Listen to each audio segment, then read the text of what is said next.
Les saludo con mucho gusto hoy martes 15 de octubre del año 2013. Hoy en Informa TV le estaré dando a conocer lo que dijo el Dalai Lama durante su visita a México. También estaremos conociendo que Guatemala se une a la iniciativa global del incremento de nutrición. En otros asuntos veremos que el responsable de ONU Mujeres visita República Dominicana en su primer viaje a Latinoamérica. Y esto y más en unos instantes. Quédese con nosotros.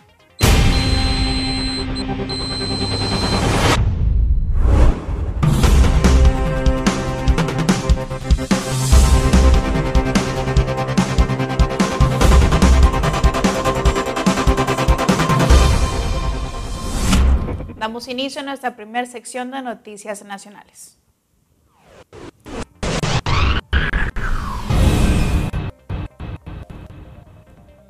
La Comisión Estatal de los Derechos Humanos del Estado de Chihuahua, junto con la Universidad Autónoma de este estado, arrancó este pasado viernes con el seminario Educación para la Paz.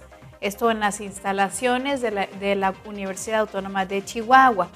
Este evento que organizan ambas instituciones es con el propósito de proveer nuevas herramientas a las y los asistentes en el ámbito de la educación para la paz, así como para fortalecer en ellos las aptitudes y procesos que generan la convivencia armónica, no solamente en nuestro estado, sino en todos los sentidos. Este mismo seminario culminará este próximo 26 de octubre.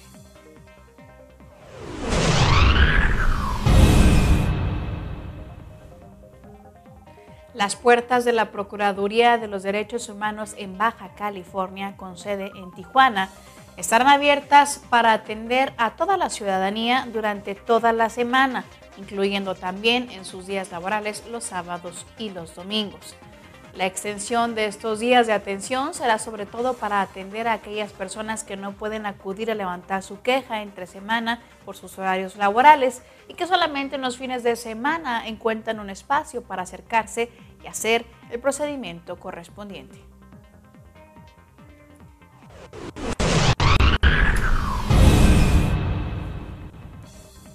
La Comisión de Derechos Humanos del Distrito Federal lanzó una convocatoria a registrar candidaturas para el Banco de Buenas Prácticas contra la Violencia hacia las Mujeres, Hermanas Mirabal 2013, que reconozcan programas, proyectos, campañas y acciones de atención que denuncien y trabajen en contra de todos los tipos y modalidades de la violencia de género, incluyendo la tortura y abusos en contra de las mujeres en reclusión.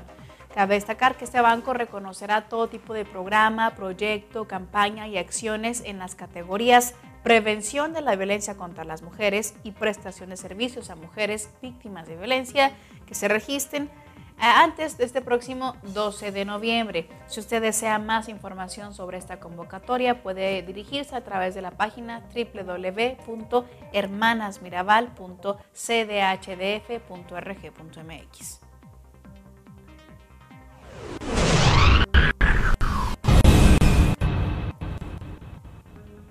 La situación actual de las mujeres rurales e indígenas en el país será analizada el día de hoy martes durante un foro que organizan en Villahermosa, Tabasco, los Ombudsman Nacional y Estatal. Este evento en el que participarán especialistas de la CEPAL México, del Colegio de Posgraduados, del Instituto de Mujeres, del Instituto de EM, del CIES y de la UAM Ixtapalapa y de Oaxaca se está realizando, como lo mencioné ya, en Villahermosa, Tabasco.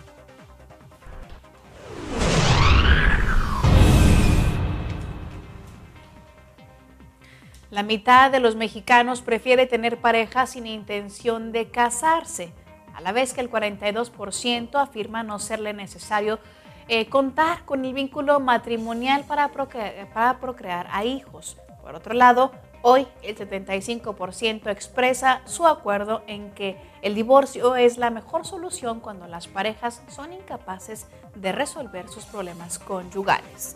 Estos son algunos de los aspectos más relevantes de la encuesta nacional en México, realizada por el Instituto de Mercadotecnia y Opinión, llamada Familia y Cambios en los Roles de Género.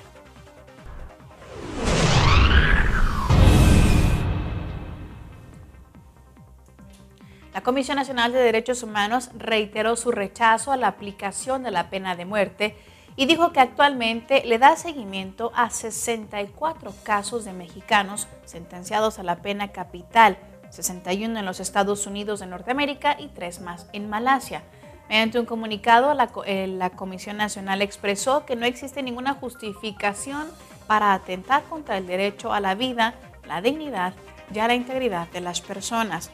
Además de esto, señaló que del 1 de enero del año 2009 al 31 de diciembre del año pasado, junto con la Cancillería mexicana, la Comisión Nacional ha planteado 123 solicitudes de información para dar puntual seguimiento y vigilar el debido proceso de los connacionales en estas circunstancias.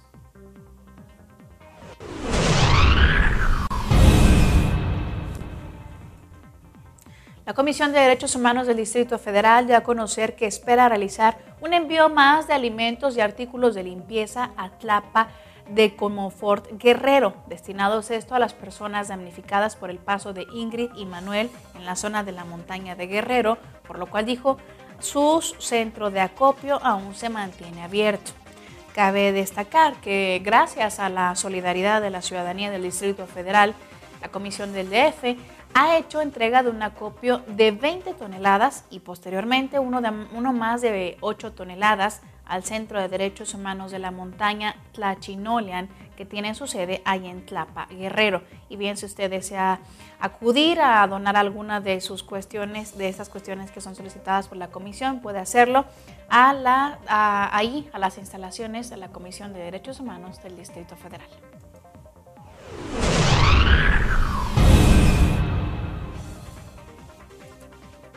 Como resultado del programa Atención a Migrantes, la Comisión de Derechos Humanos del Estado de Puebla dio a conocer que ha realizado 411 intervenciones en lo que va de este año, entre recepción de quejas, testimonios, orientaciones e información sobre sus derechos y deberes. Entre las metas establecidas por este organismo derecho humanista destacan la protección, difusión y respeto de los derechos de quienes transitan por territorio poblano en busca de una mejor calidad de vida en Estados Unidos. Por ello, a través de este programa se han implementado ya diversas acciones. Y bien, es momento de que usted me acompañe a escuchar una cápsula más del doctor Miguel Carbonell. No se despegue de su pantalla, que en un momento más lo estamos transmitiendo.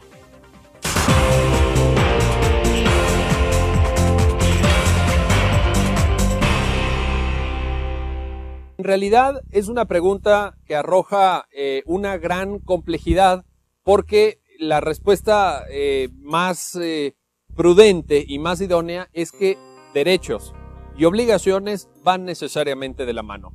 No podemos concebir la estructuración de una sociedad en donde sus miembros solamente reclamen derechos pero no asuman ningún tipo de obligación. De la misma forma que tampoco estaríamos frente a una sociedad en la que valga la pena vivir, una sociedad con calidad de vida, que no reconociera ningún derecho a sus integrantes y les pidiera puras obligaciones. No estaríamos ante una sociedad democrática, por supuesto, no estaríamos ante una sociedad moderna.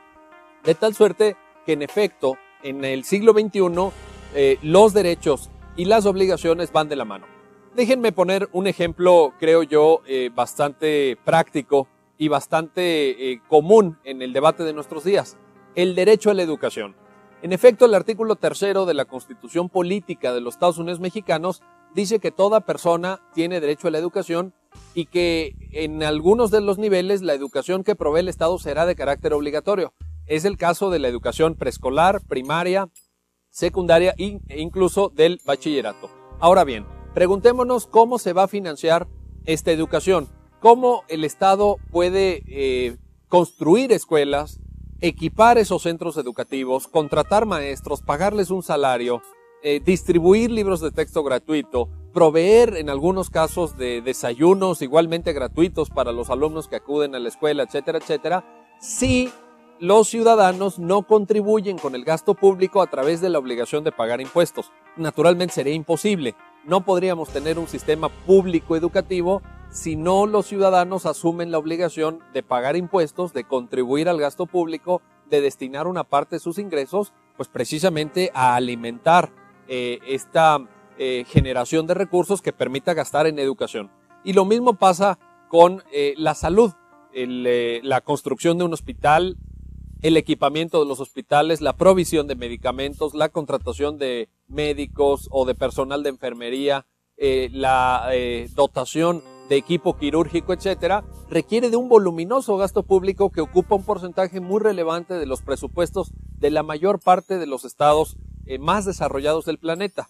En ese sentido, de nuevo, la obligación de contribuir al gasto público pues es esencial, es indispensable. En este sentido, debemos de asumir que los derechos van de la mano, son, por decirlo de alguna manera, la otra cara de la moneda.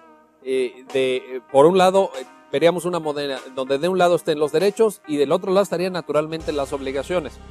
Y en ese sentido, por supuesto que un país que quiera tener un régimen fortalecido, un régimen verdaderamente robusto de respeto a los derechos humanos, tiene que tener una ciudadanía que asuma sus obligaciones, una ciudadanía que también cuide de todos aquellos deberes, insisto, con respecto al grupo social más reducido al que pertenecemos, nuestra familia, respecto a la comunidad inmediata, el barrio, la colonia en la que vivimos, la ciudad en la que habitamos y luego frente al Estado en su conjunto.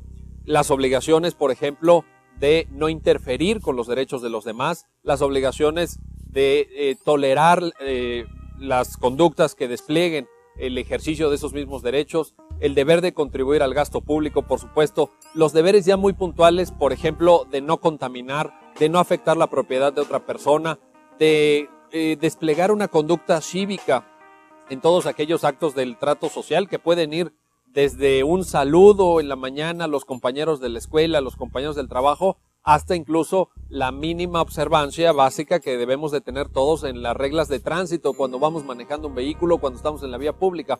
De tal suerte que yo los invito a reflexionar, los invito a pensar en esta íntima unión, en esta absoluta interdependencia entre derechos por una parte y obligaciones por otra. Si no somos capaces de construir un régimen que vaya aparejado en cuanto al respeto a los derechos y el cumplimiento de las obligaciones, nos estará faltando una de las dos caras de la moneda y en ese sentido tendremos un sistema incompleto. Yo creo que una sociedad democrática, una sociedad moderna, debe tener muy presente estos dos conceptos. Derechos, sí, y siempre y para todos, pero también cumplimiento de las obligaciones, no solamente por parte de las autoridades, sino de todos los miembros que integran una determinada comunidad política.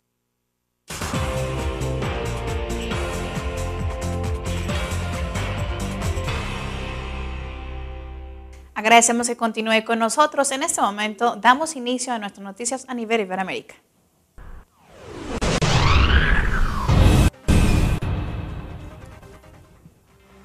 Durante su cuarta visita a México, el Dalai Lama, Premio Nobel de la Paz, señaló que es necesario un cambio en el sistema educativo que no se base solamente en las cuestiones materiales, sino morales y espirituales para detener la corrupción y la desigualdad. Durante una conferencia en la Ciudad de México, el líder espiritual y moral del Tíbet destacó en su recorrido por países como Argentina, Brasil, la India, Europa del Este y México, que la población habla de los altos niveles de corrupción, los cuales dijo se resuelven solo fomentando los valores. Continuando con otra información, le doy a conocer que la directora ejecutiva de Naciones Unidas en Mujeres, Fumbil Mambo Nukuka, visitó desde este lunes Santo Domingo para participar en la 12ª Conferencia Regional sobre la Mujer, organizada por la CEPAL, y entrevistarse también con el presidente del país, Danilo Medina, en su primer viaje a América Latina y el Caribe. Durante su participación en la apertura de la conferencia, la alta responsable de ONU Mujeres hará un llamado a fortalecer las acciones y colaboración para incrementar el acceso y el uso de las mujeres en tecnologías como los teléfonos celulares y el Internet.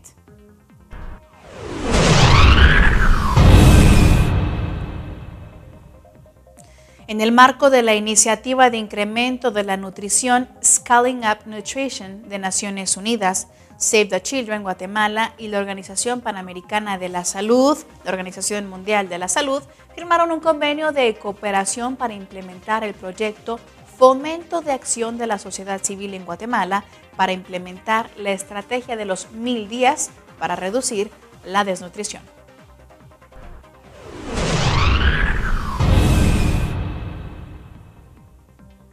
El Observatorio Cubano de Derechos Humanos, con sede en Madrid, España, ha iniciado una campaña por la liberación de Armando Sosa Fortini, un anticastrista que ha pasado 37 años de sus 71 años de vida en las prisiones cubanas.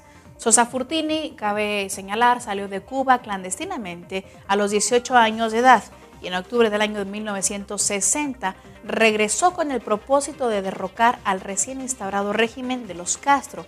Ahí varios de los hombres que participaron en este intento fueron fusilados, entre ellos 3 estadounidenses.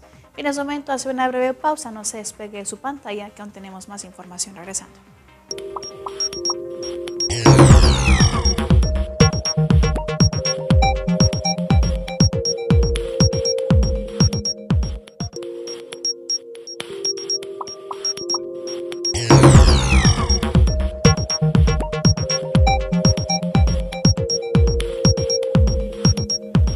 Es momento de que usted y yo conozcamos lo más importante en materia de derechos humanos a nivel internacional.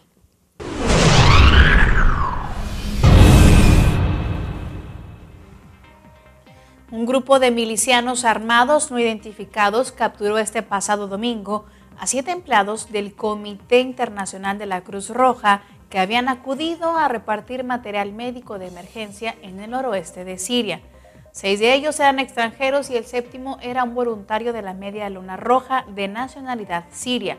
Vale la pena destacar que 4 de ellos, 3 extranjeros y el sirio, ya han sido liberados y se encuentran sanos y salvos. Así lo informó el día de ayer la Cruz Roja.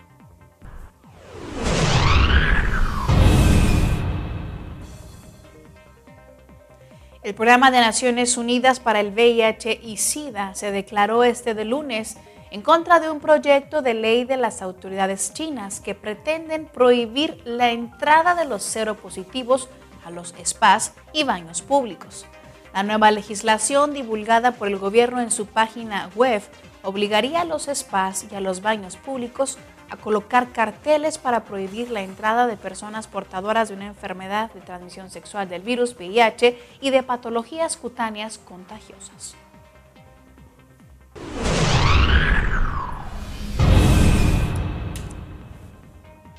Tres cascos azules senegaleses, miembros de la misión conjunta de la ONU y la Unión Africana en Darfur, fueron privados de la vida este pasado domingo y otro de ellos herido tras una emboscada por parte de hombres armados no identificados. Así lo informó el día de ayer Naciones Unidas. Los cascos azules escoltaban un convoy de agua desde la ciudad de El Geneina, en la sede regional de la Misión de Naciones Unidas, en el oeste de Darfur, cuando tuvo lugar este lamentable ataque.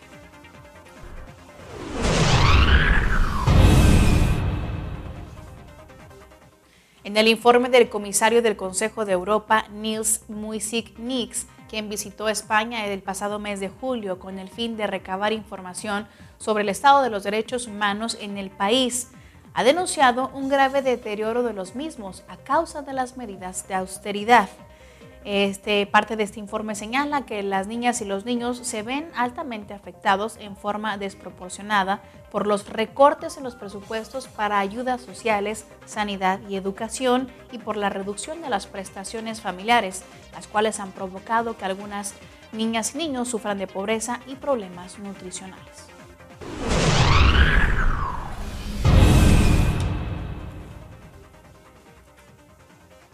Human Rights Watch reclamó el día de ayer lunes que la Autoridad Nacional para la Prevención de la Tortura, recientemente aprobada por el Parlamento Africano de Túnez, esté formada por expertos cualificados e independientes y disponga de suficientes recursos y apoyo político para llevar a cabo su misión.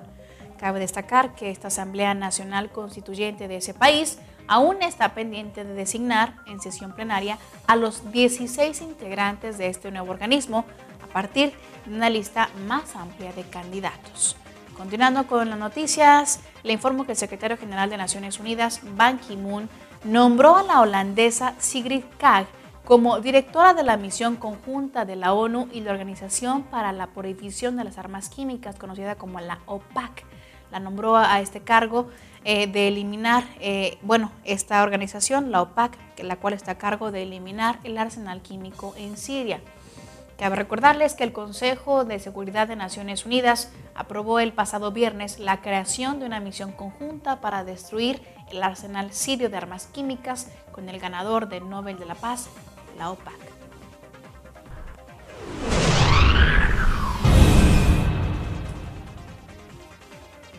Los talibán ejecutaron la noche del pasado sábado a 2 niños de entre 8 y 10 años de edad tras acusarles de llevar a cabo tareas de espionaje en favor del gobierno.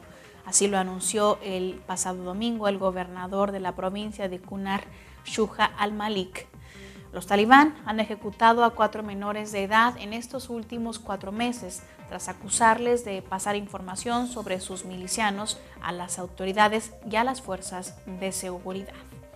Continuando con otra noticia, les doy a conocer que hace tan solo unos días que el secretario general de Naciones Unidas hizo un llamado a la comunidad internacional en su conjunto a tomar medidas para evitar que ocurran nuevas tragedias de migrantes en el Mediterráneo y en otras zonas del mundo. Ban Ki-moon manifestó gran tristeza por la pérdida de vidas resultada de un segundo naufragio de una embarcación cargada de migrantes cerca de las costas italianas, y esto sucedió la semana pasada. Bien, así terminamos con nuestras noticias de Derechos Humanistas. Yo soy Lea Montañez y como siempre agradezco que usted haya estado al pendiente de nosotros. Los esperamos mañana miércoles con más información. Hasta entonces.